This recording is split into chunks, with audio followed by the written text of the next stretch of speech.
मोहब्बत सब बात की बात याद रखो। और मैं तो कहता हूं कि अगर शादी से पहले कोई मोहब्बत का दावा करता है तो वो मोहब्बत नहीं, हवस है।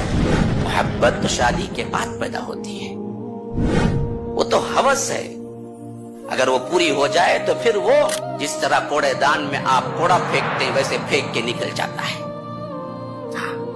ये हालतें आए दिन आप खबरों में पढ़ते भी हैं।